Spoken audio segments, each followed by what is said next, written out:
আশা করি আমার audio video সবগুলোই ক্লিয়ার আছে সবার কাছে। ক্লিয়ার। হ্যাঁ ম্যাম ভালো আছেন? হ্যাঁ। তো আপনারা কেমন আছেন? খুবই ভালো আছি ম্যাম, খুবই ভালো আছি। বাহ, ভেরি গুড। আচ্ছা, তো চলুন আজকে আমরা আবার একটা নতুন দিন, নতুন ক্লাস শুরু করছি একটা নতুন টপিক নিয়ে। তো আগের দিনের টপিক গুলো আশা করি আমরা ক্লিয়ার করতে পেরেছিলাম। আগের দিনকে আমরা একদম প্রথম যে চ্যাপ্টারটা শুরু করেছিলাম ফান্ডামেন্টালস নিয়ে, সেখানে আমরা কিছু কিছু ম্যাক্রোনিউট্রিয়েন্ট বা মাইক্রোনিউট্রিয়েন্টের ব্যাপারে জেনেছিলাম। আজকে আমরা সেইগুলোকে একটু ইলাবোরেটলি জানবো আজকে থেকে। যার মধ্যে প্রথম আজকে আমরা একটা ম্যাক্রোনিউট্রিয়েন্ট নিয়ে কথা বলবো, সেটা হচ্ছে কার্বোহাইড্রেট। ওকে, তো তার আগে যারা যারা আনমিউট রয়েছেন প্লিজ একটু মিউট করে রাখবেন নিজেদেরকে। আচ্ছা, প্রথমেই আমরা যখন কার্বোহাইড্রেট নিয়ে কথা বলছি, আমাদেরকে এটা জানতে হবে যে কার্বোহাইড্রেট কিন্তু আমরা বলতে পারি আমাদের ইন্ডিয়ান ডায়েটের জন্য একটা স্টেপল ফুড আমরা বলতে পারি এই কার্বোহাইড্রেটকে। কারণ কারণ এই যে কার্বোহাইড্রেট প্রত্যেকটা খাবারের মধ্যে যত রকমের ন্যাচারাল ফুড রয়েছে সমস্ত কিছুর মধ্যেই কিন্তু আমরা এই কার্বোহাইড্রেটটাকে পেয়ে থাকি। ওকে, আচ্ছা যারা আনমিউট রয়েছেন প্লিজ মিউট করবেন। এখনো কেউ কেউ আনমিউট রয়ে আছেন, মিউট করে দেবেন। তো কার্বোহাইড্রেটের ক্ষেত্রে যেটা দেখা যায় যে কোন খাবারের মধ্যে বেশি পাবো বা কম পাবো সেটার একটা হয়তো ভাগ থাকে, কিন্তু যদি এরকমটা বলি যে এমন কোনো একটা খাবার যেটার মধ্যে কার্বোহাইড্রেট আছে বা নেই, এরকম ভাবে কিন্তু আমরা খুব একটা ক্লাসিফাই করতে পারি না কার্বোহাইড্রেটকে। ঠিক আছে, কার্বোহাইড্রেটের মধ্যে মেজরলি আমরা যদি কিছু মলিকিউলস দেখি, কেউ আনমিউট রয়েছেন প্লিজ একটু মিউট করে রাখুন, না হলে পরবর্তীকালে রেকর্ডিং এ আপনাদেরই অসুবিধা হবে।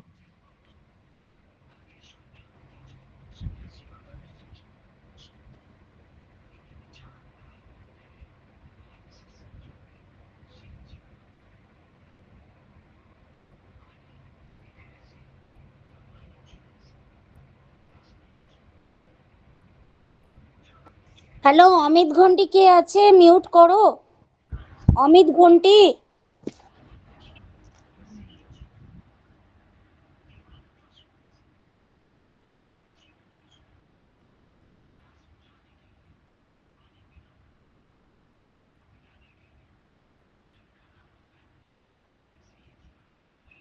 আচ্ছা, তো কার্বোহাইড্রেটটা নিয়ে যেটা বলছিলাম, কার্বোহাইড্রেটের মধ্যে আমরা যেটা দেখে থাকি যে আমাদের সারাদিনের যে খাবার, সেই খাবারের মধ্যে প্রায় যতটা এনার্জির আমাদের প্রয়োজন তার ম্যাক্সিমামটা কিন্তু আসছে এই কার্বোহাইড্রেট থেকে। কারণ কি, প্রথমত কার্বোহাইড্রেট জাতীয় যে স্ক্রিন খাবার, শেয়ার হচ্ছে না। স্ক্রিন শেয়ার হচ্ছে না বলতে এই ব্যাক স্ক্রিনটা আপনারা দেখতে পাচ্ছেন না, মানে আমার যে ভিডিওটা সেটা দেখতে পাচ্ছেন না? হ্যাঁ এখন আমার পাচ্ছি ম্যাম। ভিডিওটা কি দেখা যাচ্ছে? এখন আচ্ছা, এখন okay. পাচ্ছি, এখন ছোট দেখতে পাচ্ছি ম্যাম, বড় হচ্ছে না। ওটাকে একটু দেখুন, আপনার আমার যে স্ক্রিনটা সেটার নিচে ডান দিকে একটা ছোট তিনটে ডট রয়েছে, সেই ডটে ক্লিক করুন, মেক ফুল স্ক্রিন বলে আসবে, বা ওই স্কোয়ার থাকতে পারে একটা নিচে, সেটাতে ক্লিক করুন, মেক ফুল স্ক্রিন বলে আসবে। ফুল স্ক্রিন করে নিলে পুরোটা জুড়ে দেখতে পাবেন। হ্যাঁ, আচ্ছা, তো যেটা বলছিলাম যে আমরা সারাদিনে যতটা পরিমাণে এনার্জি নিয়ে থাকি সেই এনার্জির ম্যাক্সিমামটা আমরা পাচ্ছি কার্বোহাইড্রেট থেকে। তার একটা কারণ হচ্ছে যে ধরনের খাবারগুলোতে কার্বোহাইড্রেটের পরিমাণ বেশি সেই খাবারগুলো অপেক্ষাকৃত দামে সস্তা, অন্যান্য খাবারের তুলনায় সেগুলো দামটা কম।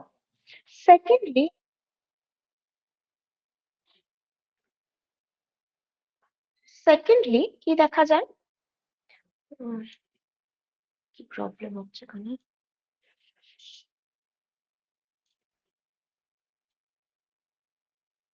আচ্ছা, সেকেন্ডলি আমরা কি দেখতে পারি, একটা তো দাম বললাম, সেকেন্ডলি হচ্ছে খুব জলদি আমরা এনার্জি পাই।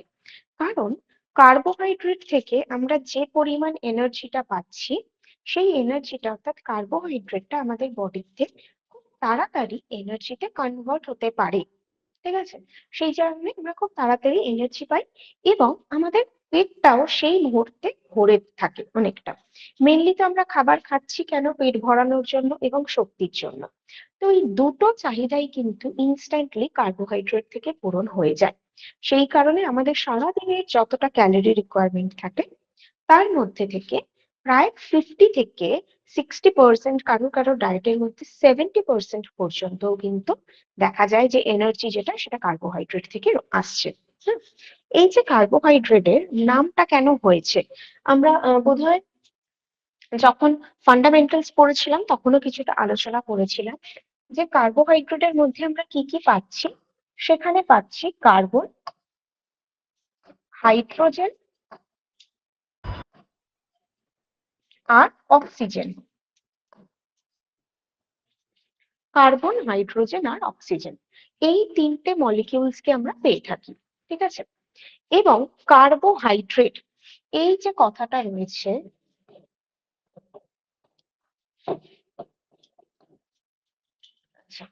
কার্বোহাইড্রেটের মধ্যে কার্বো এই যে কথাটা রয়েছে, ঠিক আছে, carbon is related to this one. Carbo মানে হচ্ছে কার্বন, ঠিক আছে, এবং হাইড্রেট কথাটা যে আমরা পাচ্ছি,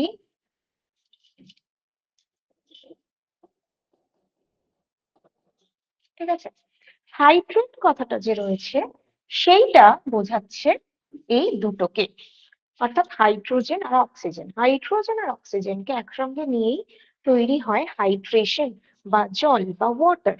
তো হাইড্রেট কথাটার মানে হচ্ছে ওয়াটারকে বোঝায়।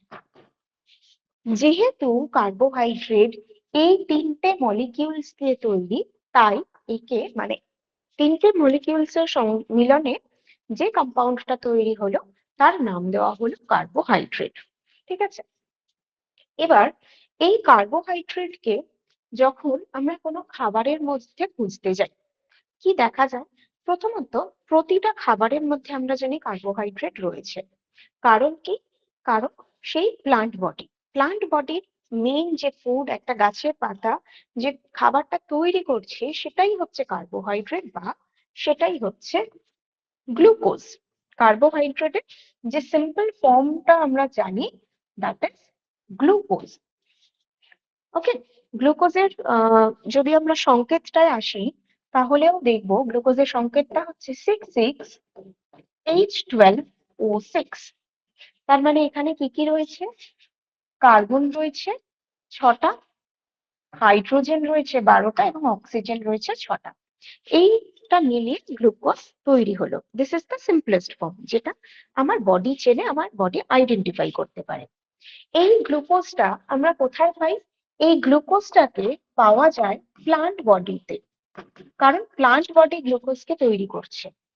ঠিক আছে, এই গ্লুকোজটাই যখন আমরা খেলাম বা কোনো অ্যানিমালস যখন এই গ্লুকোজকে খাবার হিসেবে গ্রহণ করলো, অর্থাৎ যে কোনো প্লান্ট বডিকে যখন কোনো অ্যানিমালস খাবার হিসেবে গ্রহণ করলো, তখন this glucose will be converted into glycogen।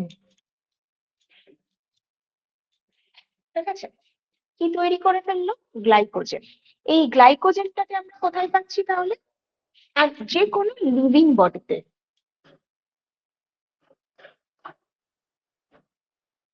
ঠিক আছে, গ্লাইকোজেনটা আমরা কোথায় পেলাম? Living body.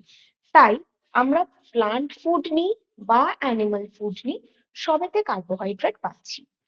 তাহলে সোর্স মানে কি বোঝাবে?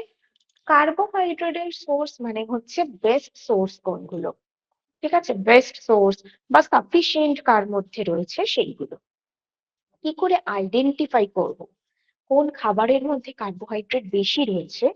আইডেন্টিফিকেশনের জন্য খুব সহজ কিছু টেকনিক আমরা বলতে পারি।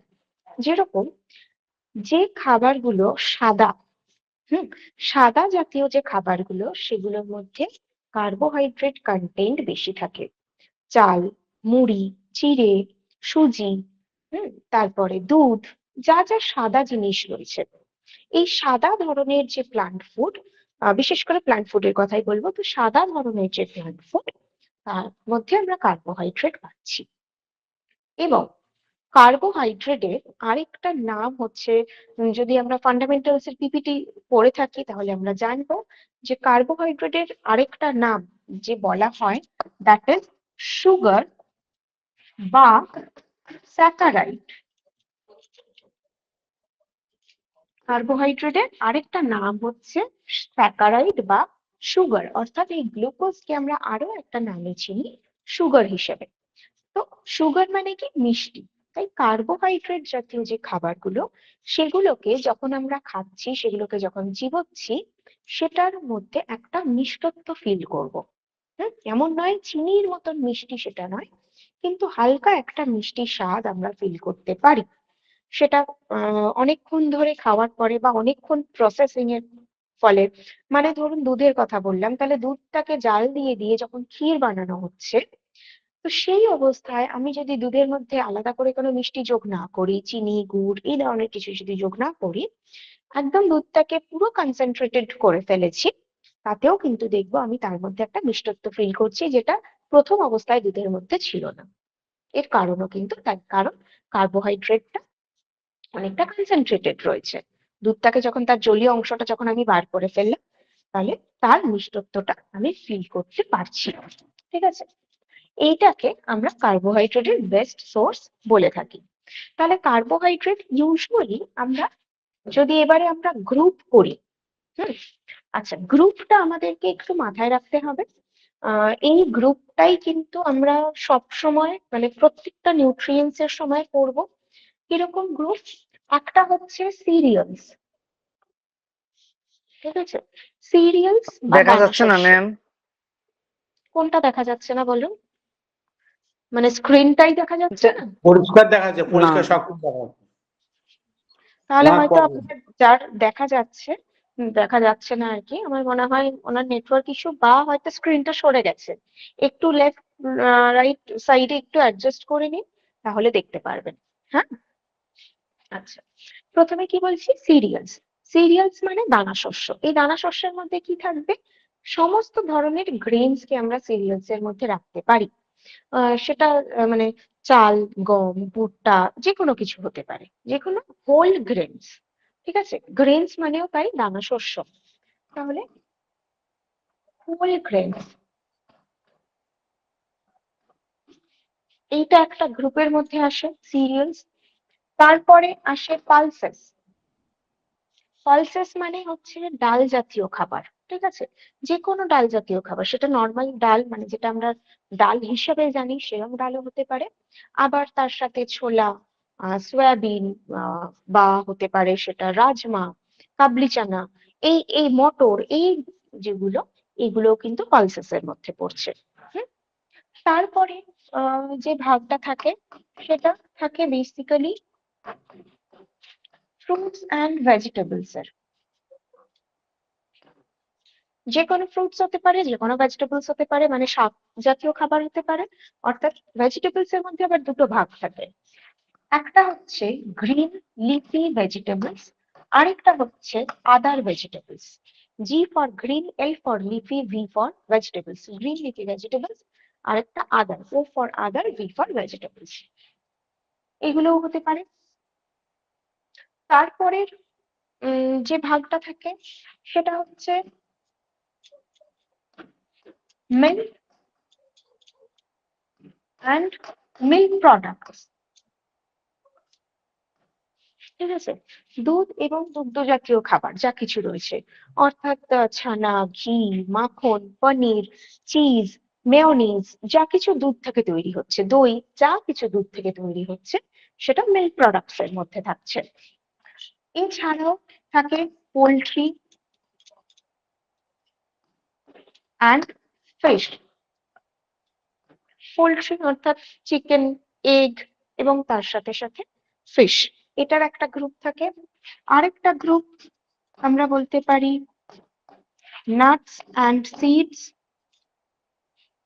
Nuts and seeds and oils. Okay, nuts, seeds and oils, এটা একটা থাকে। আরেকটা হচ্ছে সুগার। আচ্ছা, এইখানে দিচ্ছি। sugar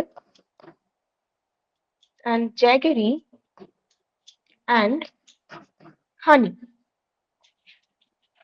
ঠিক আছে, তাহলে মোটামুটি ভাবে আমরা যে ধরনের খাবার খাই তার মধ্যে আমরা এই ভাগগুলো দেখতে পাই। কি কি দেখলাম? Serials, pulses, fruits and vegetables, milk and milk products, poultry and fishes, nuts and seeds and oils, এবং তার সাথে সুগার, জাগেরি and হানি। এই ধরনের গ্রুপগুলো আমরা দেখি।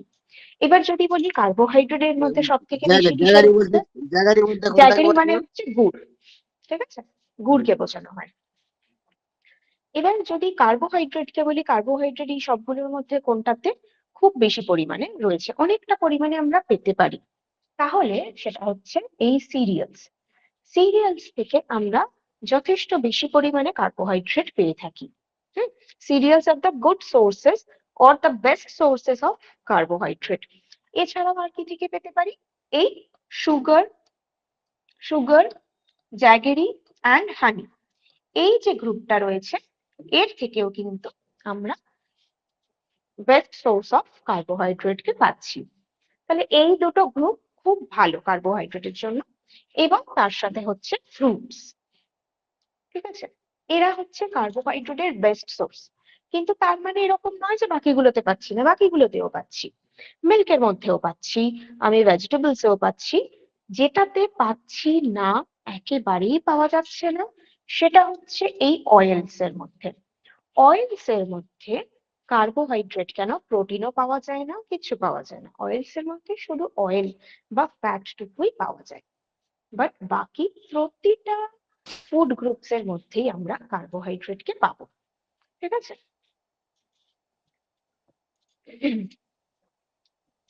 এবারে চলে আসবো আমরা কার্বোহাইড্রেটের কিছু ক্লাসিফিকেশনস নিয়ে।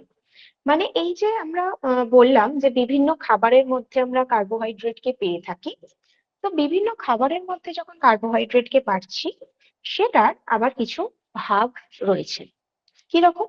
একটা হচ্ছে সিম্পল, আরেকটা হচ্ছে কমপ্লেক্স। আমরা কার্বোহাইড্রেটকে এরকম দুটো ভাগে ভাগ করি। সিম্পল এর মধ্যে ইউজুয়ালি আমরা একটা ভাগও রাখি, অনেক সময় দুটো ভাগও রাখি। কিরকম ব্যাপারটা? আচ্ছা, এই গ্রুপটা সবার বোঝা গেছে আশা করি, এটা নিয়ে কারোর কোনো প্রশ্ন নেই। গ্রুপটা ভালোভাবে মাথায় রাখতে হবে, কারণ এবার যে ক্লাসিফিকেশনটা পড়বো, ক্লাসিফিকেশনের সাথে এইগুলোকে আমাদের রিলেট করতে হবে। ঠিক আছে, এটা প্রত্যেকের কাছে বোঝা গেছে? বেশ, এবারে আমরা কার্বোহাইড্রেট ক্লাসিফিকেশনে আসছি।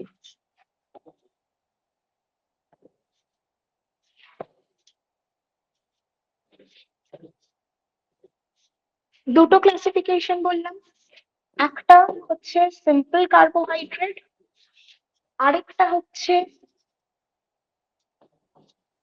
Complex carbohydrate. ঠিক আছে, এই সিম্পল কার্বোহাইড্রেটটাকেও আবার আমরা একটা বা দুটো ভাগে ভাগ করি। সিম্পল কার্বোহাইড্রেট মানে কি? সিম্পল কথাটার মানে কি? সরল। আর কার্বোহাইড্রেটের বাংলা যদি বলি তাহলে বলা হয় শর্করা। তাহলে সরল শর্করা। সরল কথাটার মানেই বোঝা যাচ্ছে যে ভীষণ সাদামাটা একটা ব্যাপার। অর্থাৎ সিম্পল কার্বোহাইড্রেট মানে যেই কার্বোহাইড্রেট জাতীয় খাবারে শুধুমাত্র সিম্পল ফর্ম অফ কার্বোহাইড্রেট ছাড়া আর কিছু নেই। সিম্পল ফর্ম কি কার্বোহাইড্রেটের? একদম সিম্পল ফর্মটা আমরা কি করেছি কার্বোহাইড্রেটের? কেউ একজন আনমিউট গ্লুকোজ। করে বলুন। শুধু গ্লুকোজ। ভেরি গুড, কার্বোহাইড্রেটে আছে, আর অন্য কোনো কিছু গ্লুকোজ আর কি। Very good.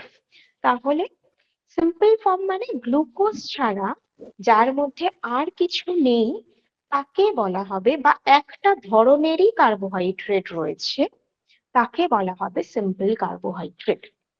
আর একটা হচ্ছে কমপ্লেক্স, মানে ভীষণ যৌগ।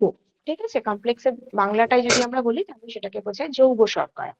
অর্থাৎ গ্লুকোজ তো রয়েছে, কিন্তু গ্লুকোজ এত সিম্পল ফর্মে নেই, বেশ কমপ্লিকেটিভ ব্যাপার ওয়েতে রয়েছে, সেটাকে ভেঙে ভেঙে ভেঙে ভেঙে তারপর আমরা গ্লুকোজ পাবো, তাকে বলা হবে কমপ্লেক্স কার্বোহাইড্রেট।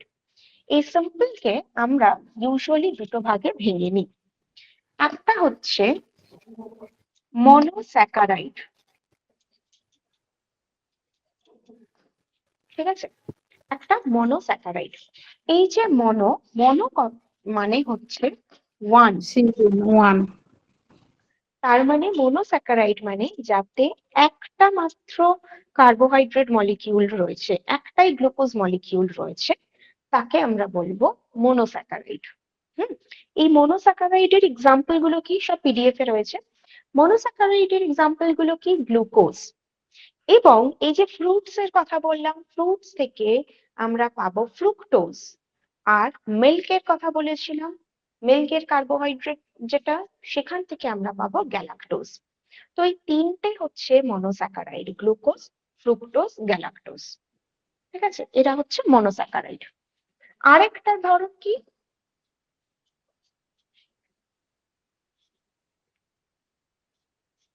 আরেকটা হচ্ছে ডাইস্যাকারাইড।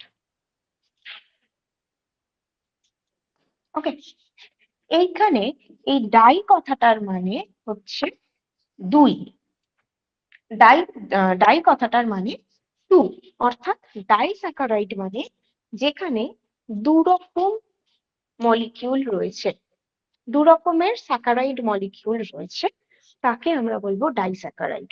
যেরকম এই দুধের মধ্যেই রয়েছে ডাইস্যাকারাইড ল্যাকটোজ, ঠিক আছে। আবার রয়েছে ল্যাকটোজ সুক্রোজ। সুক্রোজ কার থেকে পাচ্ছি, ফলের মধ্যে পাচ্ছি আমরা সুক্রোজ। এবং বেশ কিছু খাবার রয়েছে, তার মধ্যে আমরা পাই ম্যালটোজ। ওকে, অর্থাৎ এইগুলোকে ভাঙলে, এই ডাইস্যাকারাইড জাতীয় যে খাবার, একে ভাঙলে আমরা দুটো শর্করা অণু পাচ্ছি, দুটো কার্বোহাইড্রেট মলিকিউল পাই, দুটো স্যাকারাইড মলিকিউল আমরা পেয়ে যাই, তাই তাদের নাম হচ্ছে ডাইস্যাকারাইড। এবার যদি কমপ্লেক্সে আসি, কমপ্লেক্সকেও আবার আমরা মোটামুটি ভাবে দুটো ভাগে ভাগ করে নিই। একটা হচ্ছে অলিগোস্যাকারাইড,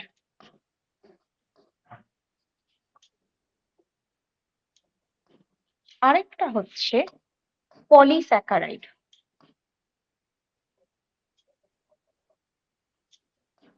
ওকে, এইখানে এই যে অলিগো বলছি, অলিগোর নাম্বারটা বোঝায় ইউজুয়ালি 3 থেকে 10। যে কার্বোহাইড্রেট মলিকিউলে 3 থেকে 10টা মলিকিউল থাকছে কার্বোহাইড্রেটের, তাকে বলা হয় অলিগোস্যাকারাইড। এরকম প্রচুর অলিগোস্যাকারাইড রয়েছে, সবার নাম আমাদের মনে রাখার দরকার নেই। কিন্তু এই অলিগোস্যাকারাইড গুলো আমরা কিসে পাবো, কোন ধরনের খাবারে পাবো, ওই ভেজিটেবলস এর মধ্যে। ঠিক আছে, ভেজিটেবলস এর মধ্যে, বা বিশেষ করে যেগুলো রুটস এন্ড টিউবার্স, মূল জাতীয় যে ভেজিটেবলস গুলো, পেঁয়াজ, আদা, রসুন, বিটরুট, তারপরে ওল, এই ধরনের যে ভেজিটেবলস গুলো রয়েছে, সেগুলোর মধ্যে থেকে আমরা অলিগোস্যাকারাইড পাবো। অর্থাৎ 3 বার ভাঙলে তবে গিয়ে গ্লুকোজ তৈরি হবে বডিতে, বা 10 বার ভাঙলে বা 7 বার ভাঙলে তবে গিয়ে বডিতে গ্লুকোজ তৈরি হবে। পেঁয়াজ, আদা, রসুন আর কি বললেন? পেঁয়াজ, আদা, রসুন। পেঁয়াজ মাটির তলার যে যে ধরন, মানে যে যে সবজিগুলো থাকে, পেঁয়াজ, আদা, রসুন ছাড়াও ওল হতে পারে। হ্যাঁ, আলুর মধ্যে আমরা পরে আসবো, আমরা পলিস্যাকারাইড কে পাবো। তো এই মাটির তলার সবজিগুলোর মধ্যে আমরা অলিগোস্যাকারাইড কে পেয়ে থাকি। ঠিক আছে, আর যে বলছে পলিস্যাকারাইড, পলি কথাটার মানে অনেক, অনেক বেশি বোঝায়। তা পলিস্যাকারাইড মানে এখানে হচ্ছে নাম্বারটা গ্রেটার দ্যান 10, অর্থাৎ যে খাবারগুলোর মধ্যে 10-এর বেশি কার্বোহাইড্রেট মলিকিউলস থাকে, তাকে পলিস্যাকারাইড বলবো। আর সেটা এমনও হতে পারে যে অনেকগুলো গ্লুকোজ, ধরুন 100টা গ্লুকোজ একসঙ্গে জুড়ে একটা পলিস্যাকারাইড তৈরি করলো, সেটাও হতে পারে। যেরকম স্টার্চ, কিভাবে বুঝবো কোন খাবারে পলিস্যাকারাইড রয়েছে, কিভাবে বুঝবো কোন খাবারের মধ্যে পলিস্যাকারাইডস রয়েছে? যে খাবারগুলোকে বা স্টার্চ রয়েছে আর কি, যে খাবারগুলো জলের মধ্যে দিলে সেটা ডিজলভ হচ্ছে না, কিন্তু সেটা একটা মন্ডের মতন তৈরি করে ফেলছে, বা হয়তো খাবারটার আগের যে অবস্থা সেটাতে আর আমরা ফিরিয়ে আনতে পারছি না, সেগুলোর মধ্যে ইউজুয়ালি আমরা স্টার্চ পাচ্ছি। যেরকম ধরুন চাল, চালটাকে যখন আমরা জলের মধ্যে দিচ্ছি, সেদ্ধ করছি, অর্থাৎ বয়েল করছি, যখন হিট করার ফলে, তো হিট যখন করছি, হিট করার ফলে আর আগের অবস্থায় ফিরিয়ে আনতে পারছি না, এবং এমনও নয় যে এই যে ভাতটা তৈরি হলো মানে সেটা জলের মধ্যে পুরো ডিজলভ হয়ে গেল, গুলে গেল, তা কিন্তু নয়। জলেতে ভাত কখনোই মিক্স হচ্ছে না, সেটা মানে ট্রান্সপারেন্সিটা আসছে না, তার অস্বচ্ছ থাকছে। এবং তার সাথে সাথে তাকে আগের জায়গাতেও ফিরিয়ে আনতে পারছি না, আর সেটা যদি বেশি হিট করে ফেলছি তাহলে একটা আঠালো ভাব, একটা স্টিকিনেস চলে আসছে। এই খাবারগুলোর মধ্যে স্টার্চ থাকে। এই যে আলুর কথা বললেন একজন, আলুটাও তাই। আলুকেও যখন আমরা বয়েল করব, যদি বেশি বয়েল হয়ে যায় তাহলে কিন্তু সেটাও একটা আঠালো ভাব চলে আসে। এই খাবারগুলোর মধ্যে আমরা ইউজুয়ালি স্টার্চকে পেয়ে থাকি। ঠিক আছে? একটা স্টার্চের মধ্যে প্রায় 100টা থেকে 1000টা পর্যন্ত গ্লুকোজ মলিকিউল থাকতে পারে। ওকে, এইটুকু বোঝা গেছে? এটার মধ্যে কোনো ডাউট নেই তো কারোর? ওকে, ভেরি গুড। এবারে জাস্ট ম্যাম আমরা একটা এক্সাম্পল। ডাইস্যাকারাইড, ডাইস্যাকারাইডটা একটু বলুন, ডাইস্যাকারাইডের এক্সাম্পল। ঠিক আছে, ডাইস্যাকারাইডেরই আমরা কথা বলবো। জাস্ট একটা এক্সাম্পল দিয়ে বলছি। এই যে প্রথমেই বললাম ডাইস্যাকারাইড মানে হচ্ছে দুটো কার্বোহাইড্রেট মলিকিউল থাকবে, অলিগোস্যাকারাইড মানে তিনটে, চারটে, পাঁচটা, ছটা, সাতটা, আটটা, নটা, 10টা থাকবে, বা পলি মানে 10-এর বেশি থাকবে। হুম?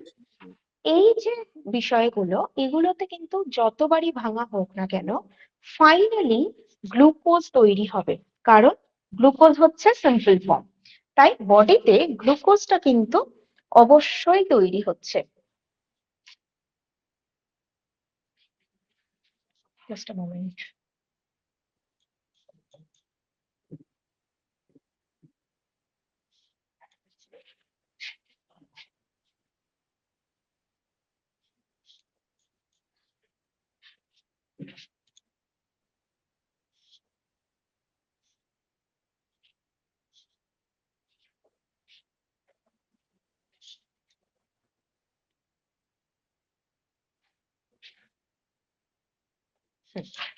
তো গ্লুকোজটা অবশ্যই তৈরি হচ্ছে। হুম, কিভাবে বুঝবো?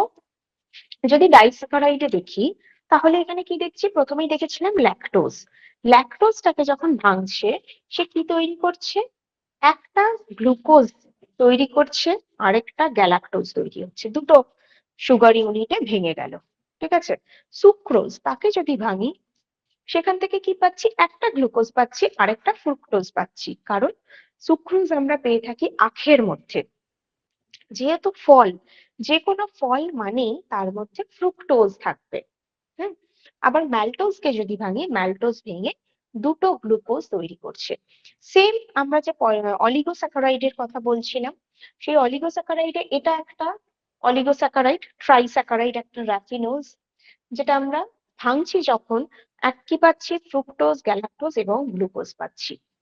তো যে কোনো স্যাকারাইডই হোক না কেন, সেটা পলি হতে পারে, ডাই হতে পারে, যাই হোক না কেন, ভাঙলে গ্লুকোজ আমরা পাবোই। কয়েকটা ক্ষেত্রে আমরা এদেরকে আলাদা আলাদা নাম দিয়ে থাকি।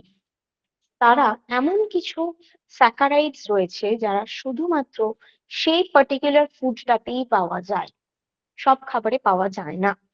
তাই জন্য সেই ধরনের কয়েকটা স্যাকারাইডকে আলাদা নাম দেওয়া হয়ে থাকে। যেরকম ল্যাকটোজ। ঠিক আছে? এই ল্যাকটোজ যে ডাইস্যাকারাইডটা কোথায় পাই আমরা, মিল্কের মধ্যে পাই। তাই ল্যাকটোজকে বলা হয় মিল্ক সুগার।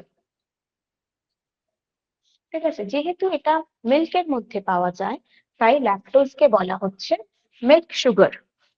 ওকে, আবার সুক্রোজের কথায় যদি আসি,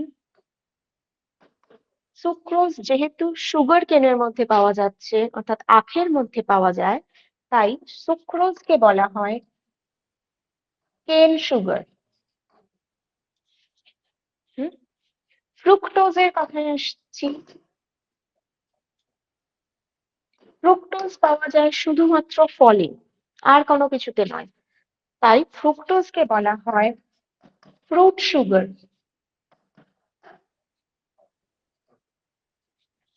ঠিক আছে?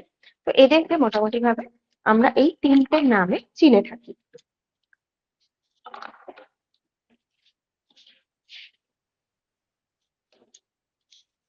আচ্ছা, এবারে ফাইনালি আসবো কার্বোহাইড্রেটের ফাংশনস এর ক্ষেত্রে।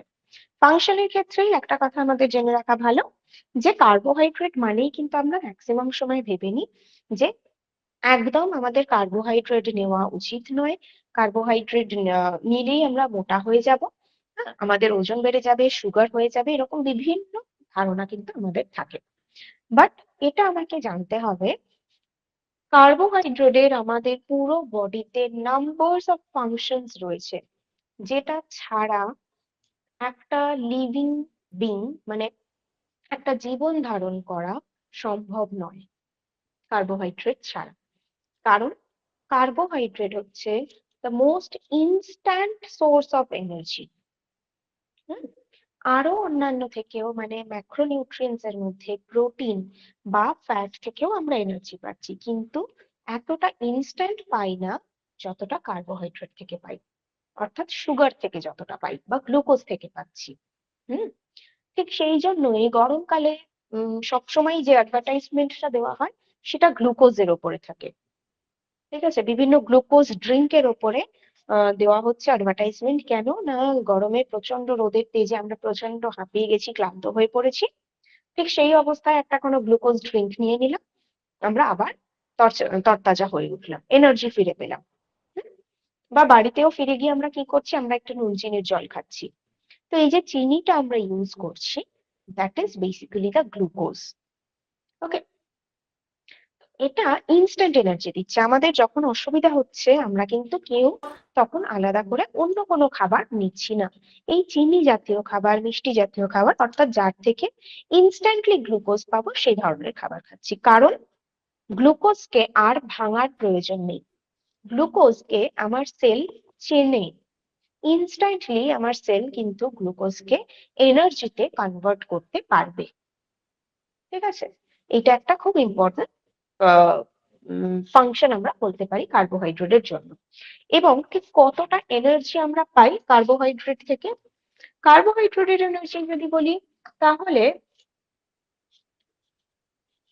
4.1 কিলো ক্যালোরি পার গ্রাম কার্বোহাইড্রেট থেকে আমরা পেয়ে থাকি। হুম 1 গ্রাম কার্বোহাইড্রেট থেকে এই 4.1 কিলো ক্যালোরি এনার্জি আমরা পাচ্ছি।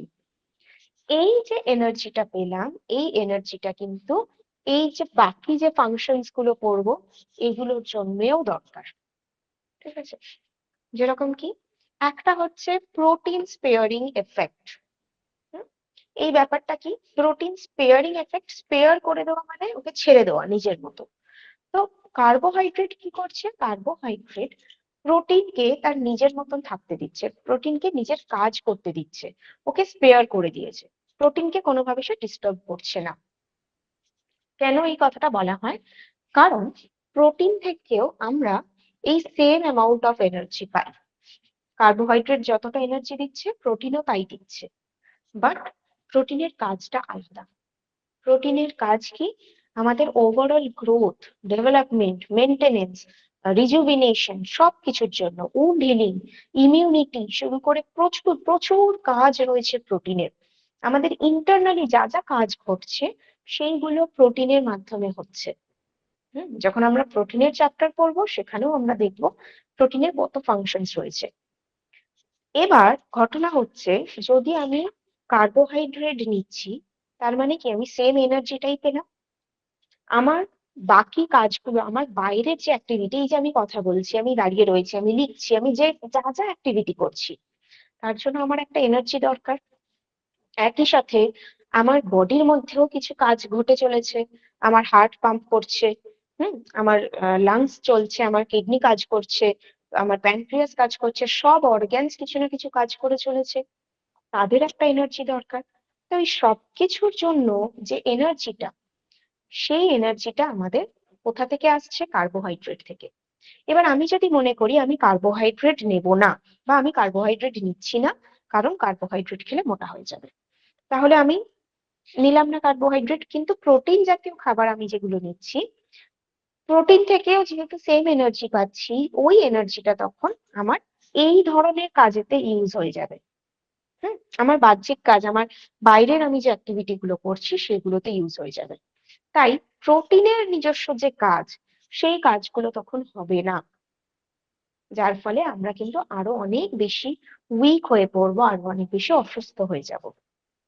তাই কার্বোহাইড্রেট আর প্রোটিনকে যখন আমরা কম্বিনেশনে রাখছি, যখন আমরা ব্যালেন্সে রাখছি, তখন কার্বোহাইড্রেট প্রোটিনকে তার নিজের মতো ছেড়ে দিচ্ছে, প্রোটিনের নিজস্ব যে কাজগুলো রয়েছে সেই কাজগুলো প্রোটিনকে করতে দিচ্ছে, এবং কার্বোহাইড্রেট নিজে ওই সেম অ্যামাউন্ট অফ এনার্জি তৈরি করে আমাদের বাকি এনার্জি দেওয়ার কাজটা করে চলেছে।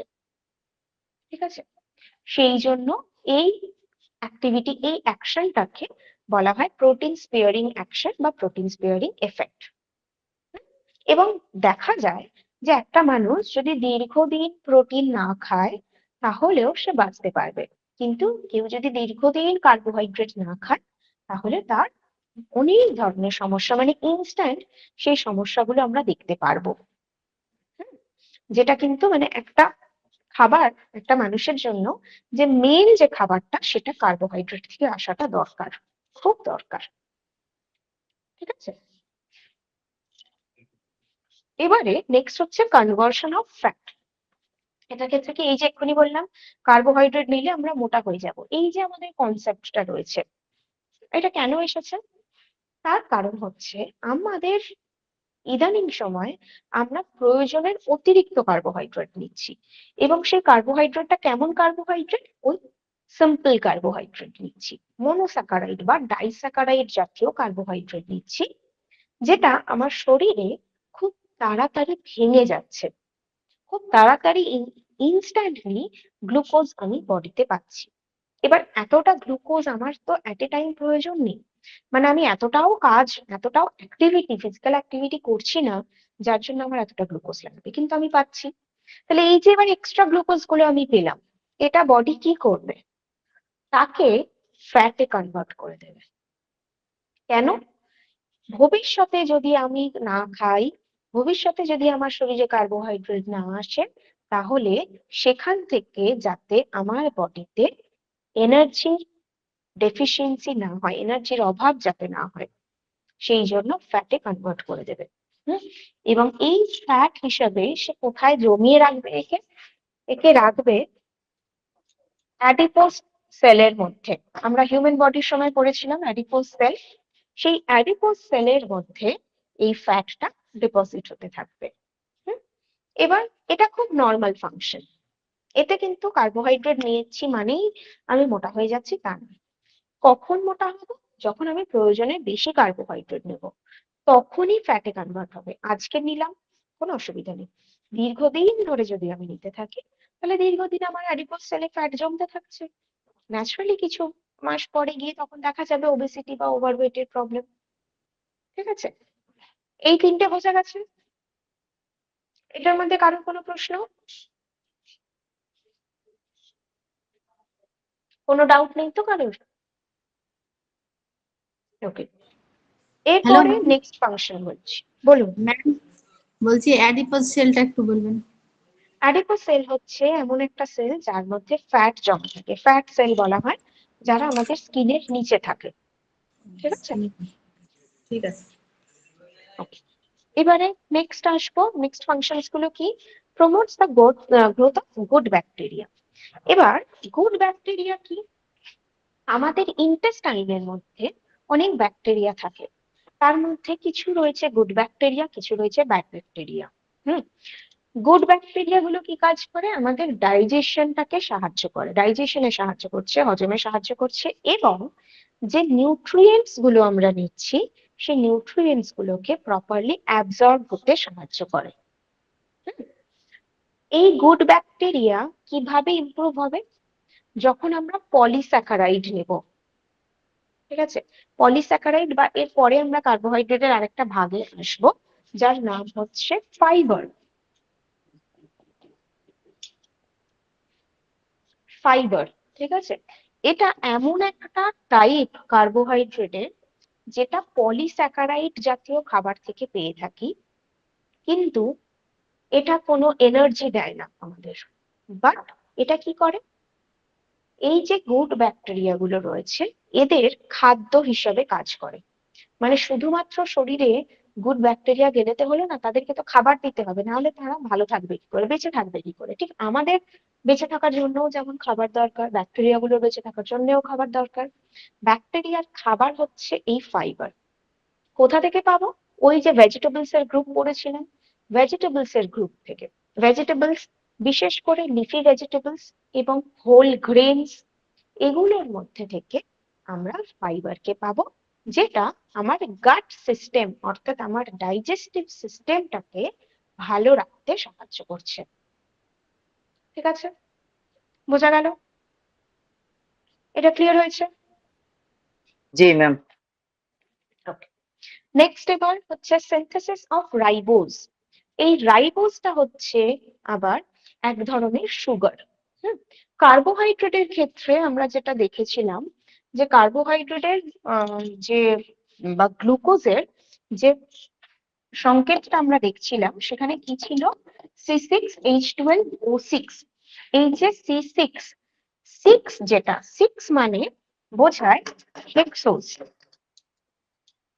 হেক্সোজ বোঝায়, 6টা মানে হেক্সোজ বোঝায়। ঠিক আছে, আর রাইবোজ হচ্ছে বেসিক্যালি 5টা কার্বন যুক্ত একটা পরমাণু। এই রাইবোজ সুগার থেকে, রাইবোজের মানে এই হেক্সোজ থেকে রাইবোজে কনভার্ট হচ্ছে আমার বডিতে, এবং তারপরে এই রাইবোজ সুগারটা কিসে কাজ করছে? জেনেটিক্যাল ফাংশনে সাহায্য করে। আমরা ছোটবেলায় এই নামগুলো পড়েছিলাম, ডিএনএ, আরএনএ, এই নামগুলো আমরা পড়েছিলাম, অনেকেরই চেনা এই নামগুলো। যার মধ্যে এই যে আরএনএটা রয়েছে, আরএনএ মানে রাইবো নিউক্লিক অ্যাসিড। তো বেসিক্যালি ডিএনএ আরএনএ ফরমেশন এবং জিন ঘটিত যে ব্যাপারগুলো সেগুলোতেও সাহায্য করে যখন সে রাইবোজে কনভার্ট হচ্ছে। Next, anti ketogenic effect. এটা ভীষণ ভীষণ important anti ketogenic effect. Anti ketogenic এফেক্টের জন্য একটা মানুষ সুস্থ থাকতে পারে, যদি কিটোজেনিক এফেক্ট হয় তাহলে মানুষের মৃত্যু পর্যন্ত হতে পারে। ঠিক আছে, কিরকম ব্যাপারটা অ্যান্টি কিটোজেনিক এফেক্ট? আমি ধরুন কার্বোহাইড্রেট নিচ্ছি না, ঠিক আছে, তাহলে দীর্ঘদিন ধরে আমি হয়তো কার্বোহাইড্রেট নিলাম না, এই যে কার্বোহাইড্রেট ফ্যাটে কনভার্ট হয়ে গিয়েছিল, সেই ফ্যাট থেকে আমার বডিতে এনার্জি দিচ্ছে, এবং দেখা গেল ফ্যাটের অতিরিক্ত ভাঙন হতে শুরু করলো। যখন ফ্যাটের অতিরিক্ত ভাঙন হবে সেই অবস্থাটাকে বলা হয় বিটা অক্সিডেশন। বিটা অক্সিডেশন বলা হয়। ফ্যাট যখন ভাঙতে শুরু করছে এনার্জি দেওয়ার জন্য, সেই প্রসেসের মাঝখানে একটা প্রসেস, তাকে বলা হচ্ছে বিটা অক্সিডেশন। মানে যখন ফ্যাট অতিরিক্ত হারে ভাঙছে, যেটা মোটেই ভালো নয়, সেই বিটা অক্সিডেশনের মাধ্যমে আমার বডিতে কিছু টক্সিন জেনারেট হয়। সেই টক্সিনকে বলা হয় কিটোন বডি। এই কিটোন বডির মধ্যে 3টে কিটোন বডি থাকে। ঠিক আছে, 3টে টক্সিন বা 3টে পয়জন থাকে। এরা আমার বডিতে আমার কিডনিকে হ্যাম্পার করতে পারে, এবং তার সাথে আমার ইউরিনের মাধ্যমে বেরোতে পারে। মেইনলি কি হচ্ছে, আমার কিডনিকে হ্যাম্পার করে। কিটোন বডি পরিমাণটা কিডনিতে বেড়ে যেতে পারে, যার ফলে কিডনি ফাংশন প্রবলেম হবে। কিডনি ফাংশন প্রবলেম হচ্ছে মানে কিডনি যখন কাজ করতে পারবে না, আমাদের অনেকগুলো অর্গান একসাথে আস্তে আস্তে করে মানে একটা একটা করে কিন্তু নষ্ট হতে পারে, তাদের ফাংশনেও ডিস্টারবেন্সেস আসতে পারে। হুম, এই যে পুরো প্রসেসটা, এই প্রসেসটাকে বলা হয় কিটোসিস। ঠিক আছে, কিটোসিস। এই যে ঘটনাটা ঘটছে, কেন ঘটছে? যখন আমার ডায়েটের মধ্যে কার্বোহাইড্রেট কম রয়েছে, তখনই কিন্তু ফ্যাটের বিটা অক্সিডেশন হবে।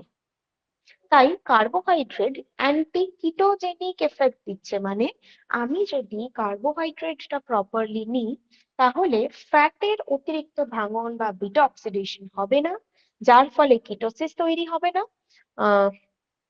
যার ফলে কিটোসিস তৈরি হচ্ছে না, এবং আমরা সুস্থ থাকতে পারছি। তাহলে অ্যান্টি কিটোজেনিক এফেক্ট দিতে সাহায্য করছে কার্বোহাইড্রেট। ওকে, এটা বোঝা গেছে? ম্যাম এটা আরেকবার ক্লিয়ার একটু এটা? বললে ভালো হতো, এটা আরেকবার একটু বললে ভালো হতো। যখন আমরা কার্বোহাইড্রেট ম্যাম একটু নেব, একটু সংজ্ঞা আকারে বলুন, সংজ্ঞা আকারে বলেন। এর থেকে সোজা তো হয় না আর, এটাই না, সোজা। সংজ্ঞা আকারে বলবেন। এটাকে সংজ্ঞা আকারে বলুন। সংজ্ঞা জেনে আপনাদের তো প্রয়োজন নেই, কারণ আপনাদের পরীক্ষা কখনোই ওরকম ডেসক্রিপটিভ প্রশ্ন আসবে না যে আপনাদেরকে সংজ্ঞা মানে ডেফিনেশন লিখতে হবে, এরকম কোনো ব্যাপার নেই।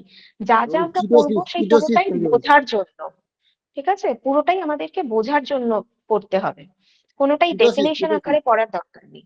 ওকে, ম্যাম, কিটোসিসটা বলবেন। আমি তো বলছি একটা কথা, আপনি কি আমার কথা শুনতে পাচ্ছেন না? ঠিক আছে। আমি যখন বলছি একটু আগে শুনে নিন, তারপরে বলুন। যখন অ্যান্টি কিটোজেনিক এফেক্টের কথা বলা হয়, সেটার মানে হচ্ছে কিটোজেনিক এফেক্ট মানে বডিতে কিটোসিস রোগটা হওয়া, কিটোসিসের একটা সিচুয়েশন তৈরি হওয়া। এই কিটোসিসের সিচুয়েশন কখন তৈরি হচ্ছে? যখন ফ্যাট অতিরিক্ত ভাবে ভাঙতে শুরু করছে। প্রয়োজন যতটা আমার শরীরে এনার্জি দেওয়ার, ফ্যাটকে ভেঙে এনার্জি দেওয়ার যতটা প্রয়োজন, তার থেকেও বেশি যখন ফ্যাট ভাঙতে শুরু করে।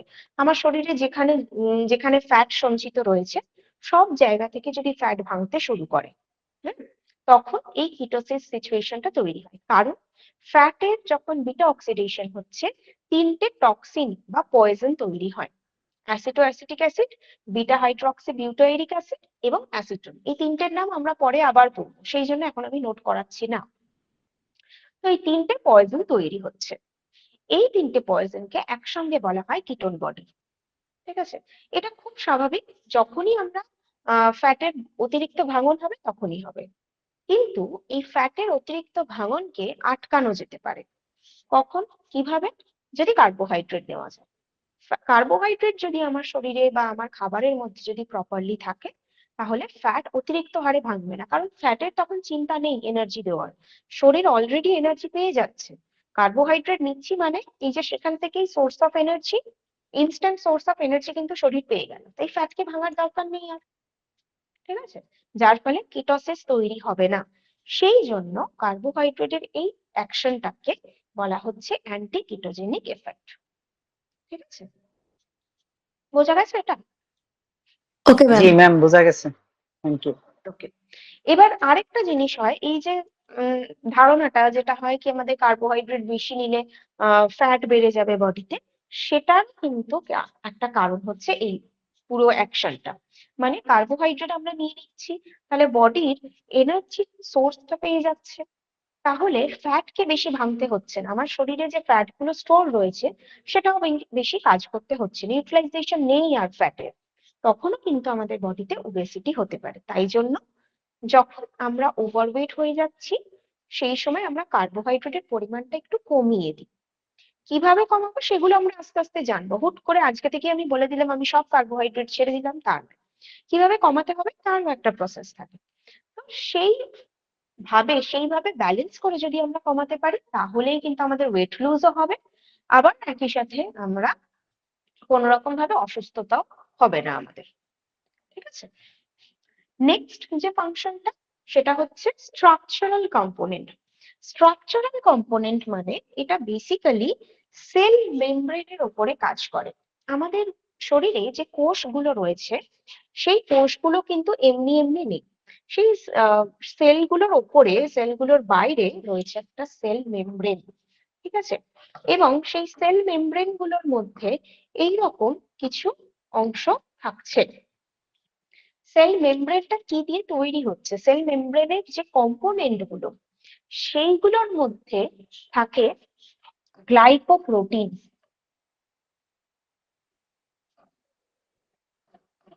থাকে গ্লাইকোলিপিড। ঠিক আছে, সেল মেমব্রেন গুলো, এই যে সেল মেমব্রেন গুলোর কম্পোনেন্টটা কি, গ্লাইকোপ্রোটিন আর গ্লাইকোলিপিড। কার্বোহাইড্রেটের কাজ কি এখানে? এই যে গ্লাইকো, এই গ্লাইকোটা হচ্ছে কার্বোহাইড্রেট বা গ্লাইকোজেন। ঠিক আছে, বা গ্লুকোজ, গ্লাইকোজেন বা গ্লুকোজ, সেটা থেকেই তৈরি হচ্ছে গ্লাইকো, এবং তার সাথে একটা প্রোটিন মলিকিউল যোগ হয়ে তৈরি হচ্ছে গ্লাইকোপ্রোটিন, একটা লিপিড মলিকিউল অর্থাৎ একটা ফ্যাট মলিকিউল যোগ হয়ে তৈরি হচ্ছে গ্লাইকোলিপিড। তাই স্ট্রাকচারাল কম্পোনেন্টের জন্য, অর্থাৎ একটা সেলকে প্রপারলি স্ট্রাকচার দেওয়ার জন্য যে সেল মেমব্রেন যা সেলকে প্রোটেকশন দিচ্ছে, সেই সেল মেমব্রেনকে তৈরি করতে গেলে আমার কার্বোহাইড্রেট লাগবেই। ঠিক আছে, বোঝা গেল? এটা ক্লিয়ার হয়েছে? জি ম্যাম। বেশ, তাহলে এই যে এতগুলো কাজ আমরা করলাম, ন্যাচারালি এতগুলো কাজের পরে আমরা কখনোই কিন্তু কার্বোহাইড্রেটকে নেগলেক্ট করতে পারবো না। কার্বোহাইড্রেটের সাথে আরো একটা টার্ম আসে, সেটা হচ্ছে রেজিস্ট্যান্ট স্টার্চ। ঠিক আছে, স্টার্চ তো আমরা বললামই, স্টার্চ কি? পলিস্যাকারাইড। এই পলিস্যাকারাইড বা স্টার্চ, স্টার্চের সাথে আরো একটা টার্ম রিলেটেড, সেটা হচ্ছে স্টার্চ আর হচ্ছে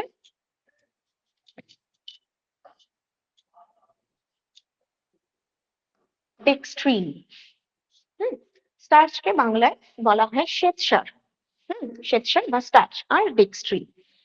এবার কি হয়, একটা স্টার্চ জাতীয় খাবারকে যখন তার মধ্যে গরম জল দেওয়া হচ্ছে বা তাকে গরম করা হচ্ছে, অর্থাৎ হিট করা হচ্ছে, তখন এই স্টার্চটা ডেক্সট্রিনে পরিণত হয় এবং এই প্রসেসটাকে বলা হয় ডেক্সট্রিনাইজেশন।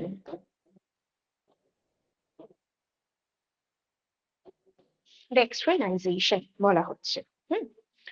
এবং স্টার্চের মধ্যে কিন্তু গ্লুকোজ ছাড়া আর কিছু নেই।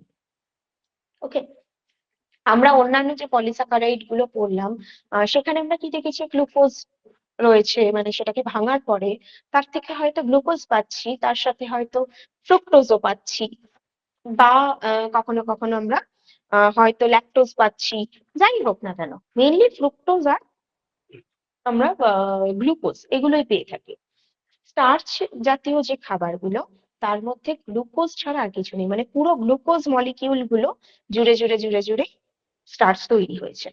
আর সেই জন্য স্টার্চ জাতীয় খাবারগুলো খাওয়ার ফলে আমাদের মানে ফ্যাটের পরিমাণ বেড়ে যায় বলে আমরা ভেবে থাকি। স্টার্চ জাতীয় খাবার মানে এই চাল, মানে ভাত, রুটি, মুড়ি হতে পারে, বা আলু, এই ধরনের খাবারগুলো খেলে আমরা বলতে পারি যে আমাদের ওজন বেড়ে যাচ্ছে। কেন? কারণ যেই ভাঙবো, জাস্ট ভাঙলাম, একবার ভাঙলাম মানেই তো গ্লুকোজ পেয়ে গেলাম। আর গ্লুকোজ তো ইনস্ট্যান্ট এনার্জি দিচ্ছে। ঠিক আছে, এই জায়গাতেই আমরা একটা কাজ করতে পারি, সেটা হচ্ছে এই রেজিস্ট্যান্ট স্টার্চ। রেজিস্ট্যান্ট কথাটার মানে কি? কোনো কিছুতে প্রতিরোধ করা, রেজিস্ট করা, ঠিক আছে, আটকানো।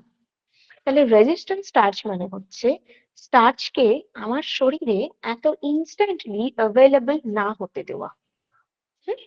সেই ধরনের খাবারগুলো, যেই ধরনের খাবারগুলোর মধ্যে স্টার্চ থাকছে কিন্তু সেটা রেজিস্ট্যান্ট স্টার্চ হিসেবে থাকছে, তাকে মানে সেই খাবারগুলো আমাদের শরীরের জন্য আরো বেটার। ঠিক আছে, এগুলোর কাজ কি হচ্ছে?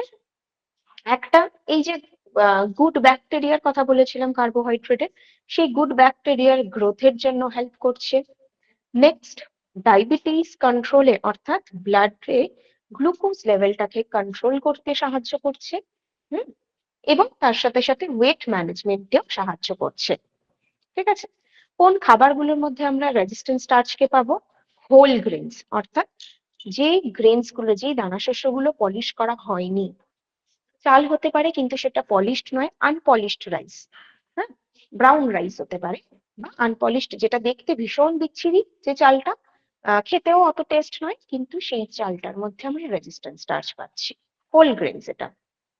এছাড়াও ওটস, বার্লি, কিউনোয়া, যেগুলোকে অনেক প্রসেসিং করা হয়নি, সেই ধরনের খাবারগুলোর মধ্যে আমরা রেজিস্ট্যান্ট স্টার্চ পেয়ে থাকি। এছাড়াও সুইট পটেটো, বিটরুট, যেগুলো ইউজুয়ালি মিষ্টি স্বাদের হয়, কিন্তু তার মধ্যেও আমরা রেজিস্ট্যান্ট স্টার্চ পেয়ে থাকি। তার মধ্যে আমরা এই ফাইবারটাকে পেয়ে থাকি, ফাইবারের কথাও আসবো, সেই ফাইবারটাকে আমরা পেয়ে থাকি। এবং তার সাথে বিভিন্ন লেগিউমস বা পালসেস এর মধ্যে আমরা রেজিস্ট্যান্ট স্টার্চ পাচ্ছি। তাহলে পালসেস এর কথা আমরা ফুড গ্রুপে পড়েছিলাম। হুম, সেগুলোর মধ্যে যে কার্বোহাইড্রেটটা পাচ্ছি, that is basically resistant starch or fibre. ঠিক আছে? এই রেজিস্ট্যান্স স্টার্চের আরেকটা ইম্পর্টেন্ট কাজ হচ্ছে সেকেন্ড মিল এফেক্ট দেওয়া বডিকে। হ্যাঁ, এই সেকেন্ড মিল এফেক্টটা কিরকম? রেজিস্ট্যান্স স্টার্চ আমাদের শরীরে হজম হতে একটু সময় নেয়। তার মানে হজম হতে সময় নিচ্ছে মানে বডি ইনস্ট্যান্টলি গ্লুকোজকে পেলো না, অ্যাবজর্ব হলো না, ব্লাডের মধ্যে ইনস্ট্যান্টলি গ্লুকোজ অ্যাবজর্পশন হলো না। সেকেন্ড মিল এফেক্টে কি হয়, আমি আমার ফার্স্ট মিলটা যদি রেজিস্ট্যান্স স্টার্চ যুক্ত কোনো একটা খাবারে করি, ব্রেকফাস্টে হয়তো আমি রেজিস্ট্যান্স স্টার্চ যুক্ত কোনো খাবার খেয়েছি, হুম? তারপরে আবার লাঞ্চে নর্মাল যা খাবার খাওয়ার আমি সেটাই খেয়েছি। লাঞ্চ নেওয়ার 2 ঘন্টা পরে আমি যদি চেক করি আমার ব্লাড গ্লুকোজ লেভেল, তাহলে দেখা যাবে এই ব্লাড গ্লুকোজের স্পাইকটা কিন্তু ততটা হয়নি যতটা অন্যদিন হতো। মানে আমি যদি আজ ব্রেকফাস্টে সিম্পল ব্রেড বাটার নিয়ে থাকি, তারপরে লাঞ্চ নেওয়ার পরে 2 ঘন্টা পরে আমার ব্লাড সুগার লেভেল যদি আমি দেখি 130 এসেছে, তাহলে আজকে তার পরের দিনকে আমি ব্রেকফাস্টে একটা রেজিস্ট্যান্স স্টার্চ নিয়ে দেখলাম, অর্থাৎ ওটস নিলাম। ঠিক আছে, ওটস উইথ ভেজিটেবলস নিলাম, ফুল অফ রেজিস্ট্যান্স স্টার্চ। এবং তারপরে আমি অ্যাজ ইউজুয়াল লাঞ্চ করলাম, তার 2 ঘন্টা পরে চেক করলাম, দেখবো আমার ব্লাড সুগার লেভেলটা কম এসেছে। এটা কাদের জন্য? ডায়াবেটিক পেশেন্টদের জন্য। ডায়াবেটিক পেশেন্টদের ক্ষেত্রে এই ব্লাড সুগারের স্পাইকটা আমরা বেটার বুঝতে পারি।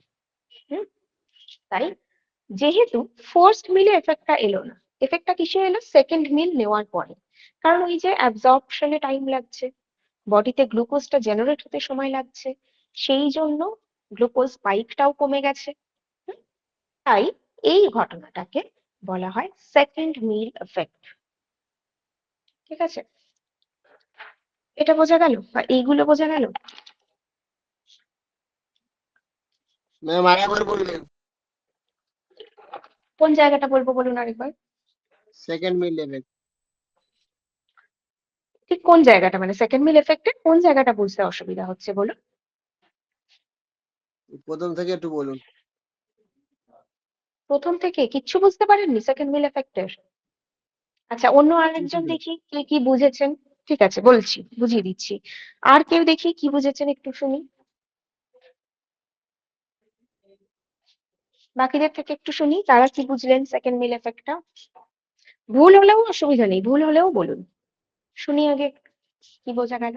যেমন ম্যাম, যদি আমরা প্রথমে যখন যে খাবারটা খাবো, যেমন বিশেষ করে হুম রাইস, তখন হুম খাওয়ার পরে যদি আমরা 2 ঘন্টা পরে ওটা ডায়াবেটিক্স পেশেন্টদের ক্ষেত্রে যদি ওটা মাপি, তাহলে দেখা গেছে কি ডায়াবেটিক্সটা তার একটু বেশি পাওয়া গেছে। কিন্তু ওটস হুম বা এই ধরনের জাতীয় যদি খাবারগুলো আমরা গ্রহণ করি, যেটা রেজিস্ট্যান্ট মানে স্টার্চ, তাহলে হুম দেখা যাচ্ছে কি 2 ঘন্টা পরে তার ডায়াবেটিক্স এর পরিমাণটা ওই রকম আসবে না, একটু কম আসবে। হুম এই ভেরি গুড। তো তার মানে কি সেকেন্ড মিল এফেক্ট নামটা থেকেই আমরা বুঝতে পারছি সেকেন্ড মিল নেওয়ার পরে আমরা একটা রেজাল্ট দেখতে পাবো। কখন রেজাল্ট দেখতে পাবো? ফার্স্ট মিল আমি রেজিস্ট্যান্স স্টার্চ দিয়ে করলাম, এবং সেকেন্ড মিল আমি নর্মাল কার্বোহাইড্রেট বা নর্মাল স্টার্চ দিয়ে করলাম। ঠিক আছে, তাহলে ওই সেকেন্ড মিলের পরে যে ব্লাড সুগার ডায়াবেটিস পেশেন্টের জন্য যে ব্লাড সুগার স্পাইকটা হবে, সেটা যেরকম এলো তা অন্যান্য দিনের থেকে কম। কারণ অন্য দিনে সে কিরকম খাবার খেত? ফার্স্ট মিলটা সেটাতেও সে স্টার্চ জাতীয় খাবার খেয়েছে, মুড়ি, রুটি, চিড়ে এই ধরনের খাবার বা পাউরুটি এই ধরনের খাবার খেত, এবং লাঞ্চে গিয়ে আবারও ভাত ডাল তরকারি খেত। তাহলে দুটো মিলেই সে নর্মাল স্টার্চ জাতীয় খাবার খেয়েছিল। তারপরে তার লাঞ্চের পরে যখন চেক করা হলো, তখন তার ব্লাড সুগার লেভেলটা যেরকম আসতো, আজকে আমি ফার্স্ট মিলে যখন রেজিস্ট্যান্ট স্টার্চ যুক্ত খাবারটা নিয়েছিলাম, ওটস নিয়েছিলাম, ডালিয়া নিয়েছিলাম, আর লাঞ্চে গিয়ে আমি আবার সেই ভাত ডাল তরকারি, লাঞ্চে আমি কোনো চেঞ্জ করিনি, লাঞ্চটা সেম রাখলাম, রোজ যা খাই তাই রেখেছি, শুধু ব্রেকফাস্ট অর্থাৎ ফার্স্ট মিলটা চেঞ্জ করেছিলাম। লাঞ্চে আবার অর্থাৎ সেকেন্ড মিলে আমি আবার ভাত ডাল তরকারি যা নেওয়ার নিলাম। কিন্তু আজকে চেক করার পরে আমি দেখলাম অন্যান্য দিনের তুলনায় আজকে আমার ব্লাড সুগার লেভেলটা একটু কম। এর কারণ ফার্স্ট মিলে নেওয়া রেজিস্ট্যান্স স্টার্চ, কারণ ও গ্লুকোজকে অ্যাবজর্ব হতে অনেকটা ডিলে করে, ডিলে প্রসেস অফ অ্যাবজর্পশন, সেই জন্য এই এফেক্টটা দেখা যায়। ঠিক আছে, বোঝা গেল? ক্লিয়ার হয়েছে এটা? যিনি বললেন যার জি। অসুবিধা হচ্ছিল? ঠিক আছে ম্যাম। ওকে, ভেরি গুড। আচ্ছা, তো মোটামুটি ভাবে রেজিস্ট্যান্স স্টার্চ অব্দি আমরা কথা বললাম। এরপরে আমরা ফাইবার কে নিয়ে ফাইনালি কথা বলবো। ফাইবারটা যদিও আমরা এতক্ষণ অব্দি যে যে কাজগুলো করলাম, কার্বোহাইড্রেটের যে ফাংশনস গুলো, এই ফাংশনের থেকে একদম আলাদা হচ্ছে ফাইবারের ফাংশনস। ঠিক আছে? ফাইবার না তো কোনো এনার্জি দিচ্ছে, না তো আমাদের প্রোটিনকে নিজের কাজের জন্য ছেড়ে দিচ্ছে, এসব কিছু করছে না, বাট স্টিল কার্বোহাইড্রেটের একটা টাইপ বলতে পারি ফাইবারকে, যার ইকুয়াল ইম্পর্টেন্স রয়েছে। এবং তার সাথে সাথে আমরা বাকিটা জানবো যে কার্বোহাইড্রেট বেশি নিলে কি হতে পারে, কম নিলে কি হতে পারে। হুম, এই জিনিসগুলো নিয়ে আমরা আবার পরের ক্লাসটাতে আলোচনা করব। ঠিক আছে? আজকে পুরো টপিকটা থেকে কারোর আর কোনো প্রশ্ন, কোনো ডাউটস কিছু মনে হচ্ছে? যেটুকু আমরা পড়লাম তার ক্লাসিফিকেশনস বা তার ফাংশনস, এই পুরোটা সবার কাছে ক্লিয়ার হয়েছে তো?